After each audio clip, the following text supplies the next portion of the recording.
আজকের ভিডিওটা খুবই গুরুত্বপূর্ণ হতে চলেছে এবং পশ্চিমবঙ্গে যে সমস্ত candidate already nursing pass out হয়ে বসে রয়েছে তাদের জন্য এটা যথেষ্ট গুরুত্বপূর্ণ।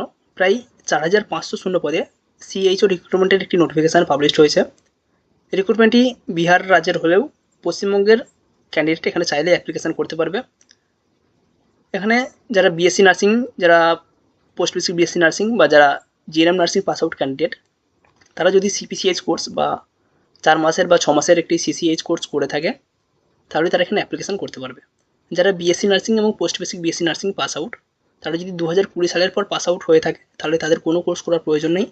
শুধুমাত্র তাদের বিএসসি নার্সিং এবং পোস্ট বেসিক বিএসসি নার্সিংয়ের ভিত্তিতেই তারা এখানে অ্যাপ্লিকেশান করতে পারবে এবং একটা ভালো স্যালারি, যদিও কন্ট্রাকচুয়াল, কিন্তু একটা প্রায় 40,000 টাকা মাসিক বেতনের সরকারি চাকরি তারা কিন্তু করতে পারবে।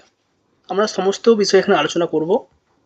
শুধুমাত্র বিহার রাজ্যের রিক্রুটমেন্ট বলে স্কিপ করে যাবার কোনো প্রয়োজন নেই। যারা পশ্চিমবঙ্গের ক্যান্ডিডেট তারাও এখানে অ্যাপ্লিকেশান করতে পারবে। প্রথমে আমরা এখানে দেখে নেওয়ার চেষ্টা করছি রাজ্য স্বাস্থ্য সমিতি বিহার, বিজ্ঞাপন সংখ্যা 02/2025। পদ নেম, এখানে যে পদের জন্য রিক্রুটমেন্টটি দেওয়া হবে সিএইচও বা community health officer. Total vacancy রয়েছে 4,500, প্রায় 4,500 শূন্য পদ। যথেষ্ট পরিমাণ শূন্য পদ। একটু যদি ঠিকঠাকভাবে পড়াশোনা করা হয় তাহলে এখানে অ্যাপ্লিকেশান করে রিক্রুটমেন্ট পাওয়াটা অনেকটা সহজ হয়ে যাবে।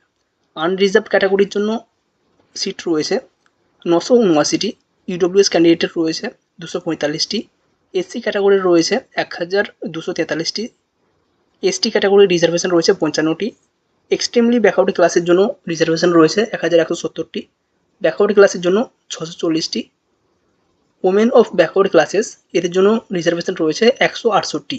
এই হচ্ছে সিট সংখ্যা এবং সিট সংখ্যার যে কোটা রয়েছে তাদের বিবরণ।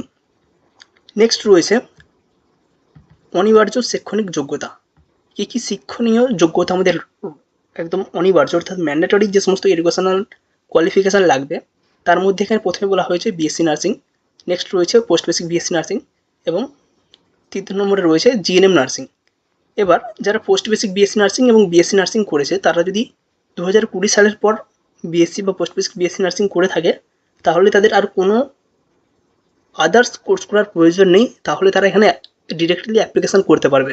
কারণ 2020 সালের পর যারা পাস আউট হয়েছে তাদের কোর্সের সঙ্গে 6 মান্থের একটি সিসিএইচ কোর্স অ্যাড করা ছিল, সেক্ষেত্রে তাদেরকে আর কোনো কোর্স করার প্রয়োজন হবে না। বাট যেহেতু যারা 2020 সালের আগে বিএসসি বা post basic BSc nursing pass out করেছে তাদের এই কোর্সটি ইন্টিগ্রেটেড ছিল না, ওই তাদের বিএসসি বা পোস্ট বেসিক বিএসসির সঙ্গে এটা যুক্ত ছিল না, তাই তারা যদি এখানে অ্যাপ্লিকেশান করে বা যারা জিএনএম নার্সিং পাস আউট করেছে তারা যদি এখানে অ্যাপ্লিকেশান করতে চায় তাদের কিন্তু এই সিসিএইচ কোর্স বা পশ্চিমবঙ্গের ক্ষেত্রে যেটা সিপিসিএইচ কোর্স এটা থাকা বাধ্যতামূলক। এবং এই কোর্সটা ইগনু থেকেও কেউ করতে পারে, অর্থাৎ কেউ ডিস্ট্যান্সেও করতে পারে বা এনি স্টেট পাবলিক হেলথ অথবা মেডিকেল ইউনিভার্সিটি থেকেও করতে পারে। সুতরাং একটা জিনিস ক্লিয়ার, যারা 2020 পর বিএসসি নার্সিং বা post basic BSc nursing pass out হয়েছে তারা এখানে সরাসরি অ্যাপ্লিকেশান করতে পারবে, কোনো আদার্স যোগ্যতা লাগবে না। যারা জিএনএম নার্সিং বা 2020 আগে বিএসসি বা পোস্ট বেসিক করেছে তাদের একটি 6 মাস বা 4 মাসের সিসিএইচ কোর্স করতে হবে, সেটা ইগনু থেকে হতে পারে বা অন্য কোনো স্টেট থেকে হতে পারে বা অন্য কোনো মেডিকেল ইউনিভার্সিটি থেকে হতে পারে। এই হচ্ছে মোদ্দা কথা। নেক্সট যে ইম্পর্টেন্ট কথা বলা হয়েছে, ইম্পর্টেন্ট নোট, এখানে যেটা বলা হয়েছে তোমরা একটু পড়ে নিতে পারো, আমি ক্লিয়ারলি উল্লেখ করে দিচ্ছি। The institute or university from which the BSc or post basic BSc nursing or GNM course has been completed must be recognised by Indian Nursing Council or health department of any state government or union territory or Bihar Nurses Registration Council. অর্থাৎ এখানে যারা post basic BSc বা BSc বা GNM থেকে GNM complete করেছে তাদের institute যেমন INC approved হয় অথবা স্টেট নার্সিং কাউন্সিল দ্বারা অ্যাপ্রুভড হয় অথবা বিহার নার্সিং কাউন্সিল দ্বারা অ্যাপ্রুভড হয়, এটা এখানে উল্লেখ রয়েছে। এবং প্রত্যেক ক্যান্ডিডেটের যেন অবশ্যই আইএনসি নাম্বার বা ডব্লিউবিএনসির রেজিস্ট্রেশন থাকে।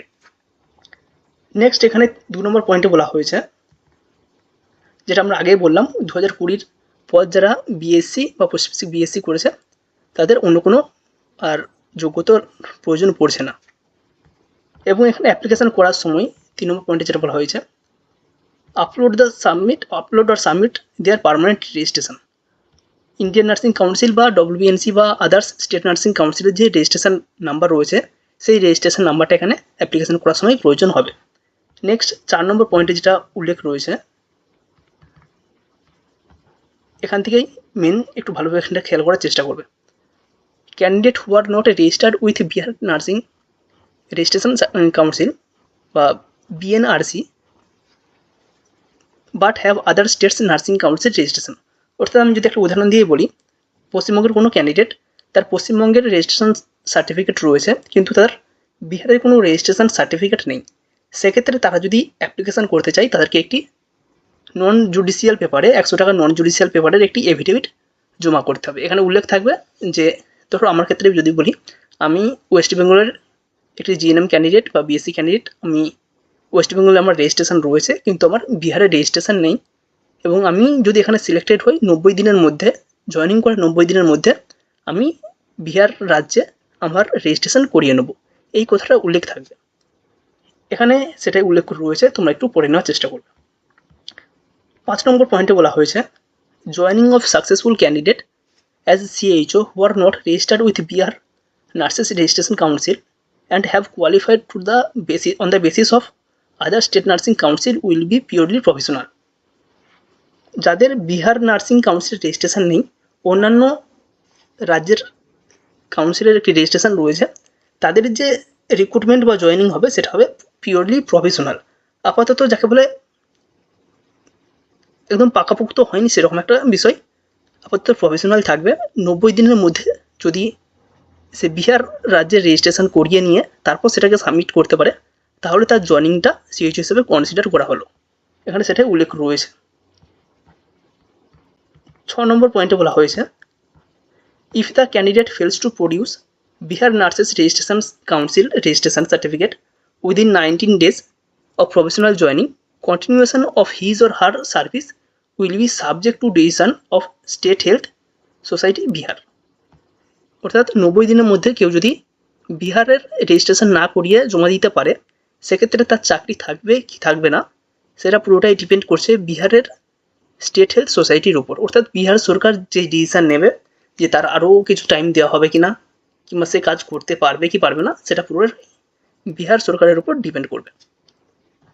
এবার এখানে যে জয়েনিংটা হচ্ছে, এখানেও একটি বন্ড রয়েছে, একটি চুক্তি রয়েছে, চুক্তির জন্য একটা হিউজ পরিমাণ টাকা কথা উল্লেখ রয়েছে, বাট এখন এই টাকাটা তোমাকে কিন্তু দিতে হবে না, এটা একটু ভালোভাবে খেয়াল করো। 1 নম্বর পয়েন্টে বলেছে successful candidate shall serve as CHO at health sub centre with the district health society for a minimum period of 18 month. এখানে 18 মাসের একটি কথা উল্লেখ করা রয়েছে, অর্থাৎ তোমরা যখন জয়েন করছো এখানে 18 মাসের জন্য কাজ করবে, এরকম একটা চুক্তিতে সাইন করতে হবে। এবং কেউ যদি 18 মাস কমপ্লিট করার আগেই এই কাজ ছাড়তে চায় তাহলে তাকে 2,40,000 টাকা পেনাল্টি দিতে হবে। কেউ যদি 18 মাস কমপ্লিট করে তারপর ছাড়তে চায় তার কোনো পেনাল্টি লাগবে না, বাট কেউ যদি 18 মাস কমপ্লিট করার আগেই এটা ছাড়তে চায় তাহলে তাকে এই টাকাটা পেমেন্ট করতে হবে। নেক্সট 2 নম্বর পয়েন্টে বলা হয়েছে a successful candidate are required to furnish a surety bond of ₹2,40,000। এখানে কিন্তু টাকাটা তোমাকে দিতে বলা হচ্ছে না, তোমাকে জাস্ট একটা বন্ডে সাইন করানো হবে যেখানে উল্লেখ করা থাকবে যে 18 মাস সার্ভিস না দিয়ে কেউ যদি ছাড়তে চায় তাহলে তাকে এই 2,40,000 টাকার পেনাল্টিটা দিতে হবে। এবং এই যে বন্ড পেপারটা হবে সেটা হবে একটি 1000 টাকার স্ট্যাম্প পেপার। এখানে এটাই রয়েছে, আর কিছু নেই। নেক্সট রয়েছে জব অপরচুনিটি, অর্থাৎ যেখানে জব করছো, কী কাজ করবে, কাদের সাথে কাজ করবে সেই নিয়ে এখানে উল্লেখ রয়েছে। সিএইচ হিসাবে যারা কাজ করছো তাদের সাথে থাকবে এএনএম, আশা, এমপিডব্লিউ বা হেলথ ওয়ার্কার। কী কী কাজ করতে হয় যারা ওয়েস্ট বেঙ্গল অলরেডি কাজ করছে তাদের থেকে একটু জেনে নেওয়ার চেষ্টা করবে।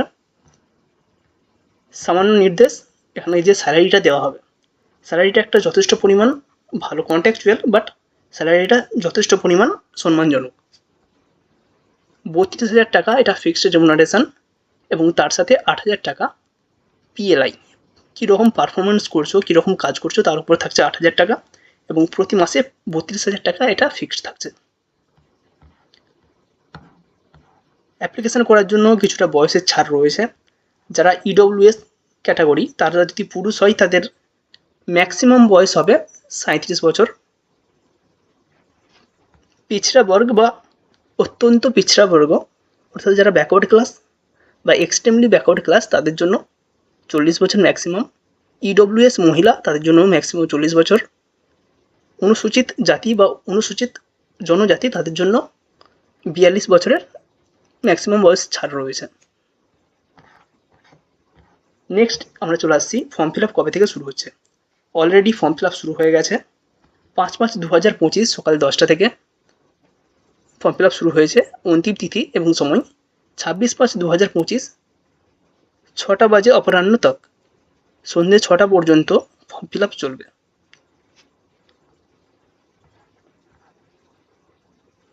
এবার রিক্রুটমেন্ট যে হবে, রিক্রুটমেন্টটি কত দিনের জন্য হবে, 1 বছর 2 বছর সেই নিয়ে এখানে কিছু উল্লেখ রয়েছে। संविदा को आधार पर संप्रति 11 महीने के लिए किया जाएगा।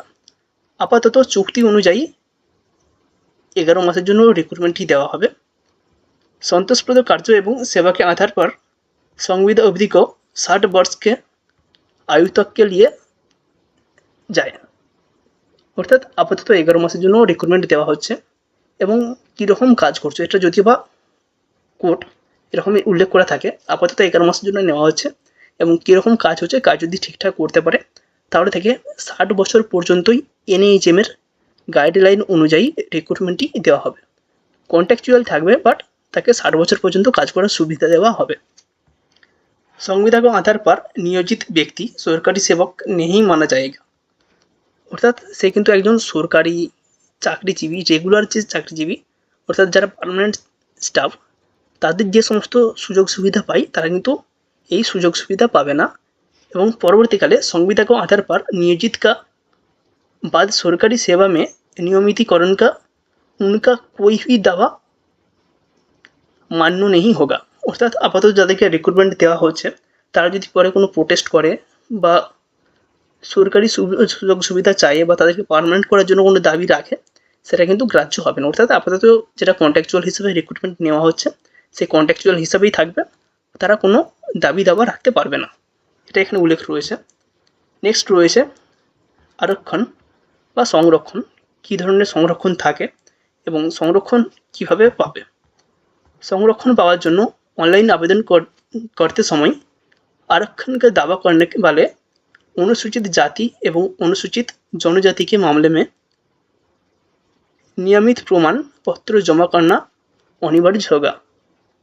যখন অনুসূচিত জাতি বা অনুসূচিত জনজাতি এই পোস্টের জন্য কেউ অ্যাপ্লিকেশন করছে তার কী কী ডকুমেন্টস লাগবে, স্থায়ী নিবাসী ডোমিসাইল প্রমাণপত্র, তার স্থায়ী যে বাসস্থান অর্থাৎ সে যেই রাজ্যে অ্যাপ্লিকেশান করছে সেই রাজ্যের না, অর্থাৎ যে রাজ্য থেকে অ্যাপ্লিকেশান করছে সেই রাজ্যের একটি স্থায়ী নিবাসের বা ডোমিসাইল সার্টিফিকেট লাগবে, জনজাতি প্রমাণপত্র লাগবে। অর্থাৎ যে যেখানে যখনই অ্যাপ্লিকেশান করছো যখন কোনো কাস্টের জন্য তোমার পার্মানেন্ট রেসিডেন্সের একটি সার্টিফিকেট লাগবে, রেসিডেন্সিয়াল সার্টিফিকেট লাগবে এবং তোমার প্রমাণপত্র একটি লাগবে কাস্টের। নেক্সট এখানে অ্যাপ্লিকেশান ফি কীরকম রয়েছে, আবেদন শুল্ক। अभ्यर्थी आवेदन शुल्क का भुगतान केवल ऑनलाइन माध्यम से ही होगा। শুধুমাত্র অনলাইন অ্যাপ্লিকেশান করার জন্য অনলাইনেই পেমেন্ট করতে হবে এবং এখানে পেমেন্ট করার জন্য internet banking, credit card, debit card, UPI এ সমস্ত ব্যবহার করতে পারে। অনলাইনেই পেমেন্ট করতে হবে, কোনো অফলাইনের ব্যাপার নেই, অনলাইনেই করা যাবে এবং সেটা internet banking, credit card, debit কার্ডের মাধ্যমে পেমেন্ট করা যাবে।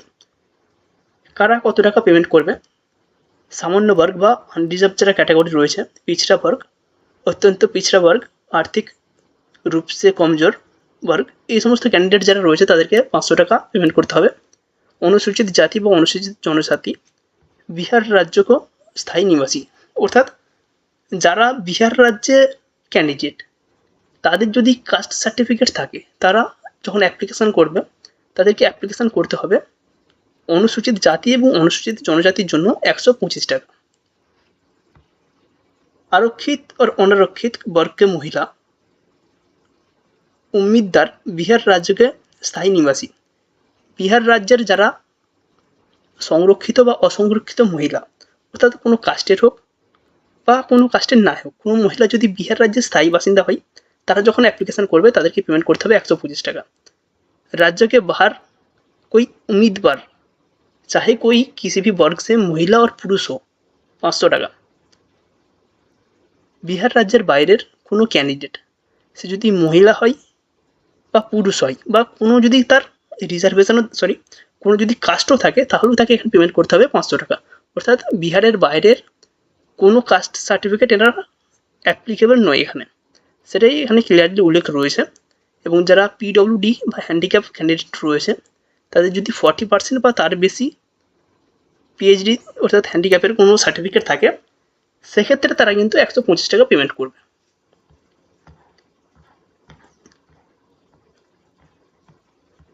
চয়নকা আধার কীভাবে রিক্রুটমেন্ট হবে?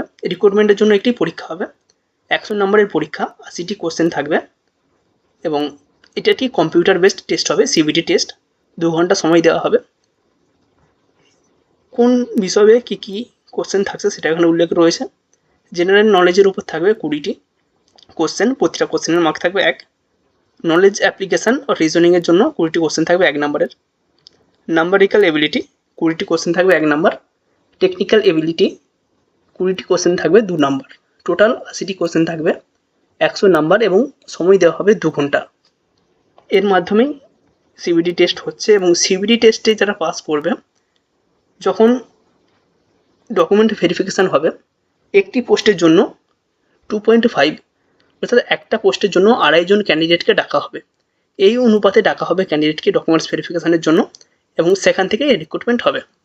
এবং সিবিটিতে পাস করার জন্য মিনিমাম 30% নাম্বার পেতে হবে, তবেই কিন্তু সিবিটিতে কোনো ক্যান্ডিডেট পাস হবে এবং তাদেরকেই লিস্টে রাখা হবে। যারা 30-এর কম পাবে তাদেরকে প্রথমেই বাদ দিয়ে দেওয়া হবে। ডকুমেন্ট ভেরিফিকেশানের সময় যে সমস্ত জিনিস লাগবে: copy of online filled application, admit card of CBT, 2 copy photo size, Aadhaar card, PAN card, driving licence, date of বার্থের প্রুফ, সিসিএইচ যে কোর্স করা হয়েছে বা সিপিসিএইচ কোর্স যদি কারো করা থাকে, সেই সিসিএইচ বা সিপিসিএইচ কোর্সের সার্টিফিকেট। এই হচ্ছে মেন বিষয়। আশা করে যাই তোমরা ক্লিয়ারলি বুঝতে পেরেছো। যদি কেউ বুঝতে না পারো, shs.bihar.gov.in এই ওয়েবসাইটে গিয়ে পিডিএফ ডাউনলোড করে নিতে পারো, বা তোমরা চাইলে এটাকে কপি করে নিয়ে গুগলে ট্রান্সলেট করে নিতে পারো, সেটা তোমার ইচ্ছা। আশা করা যায় কারো যদি বুঝতে অসুবিধা হয় কমেন্ট করে জানাবে।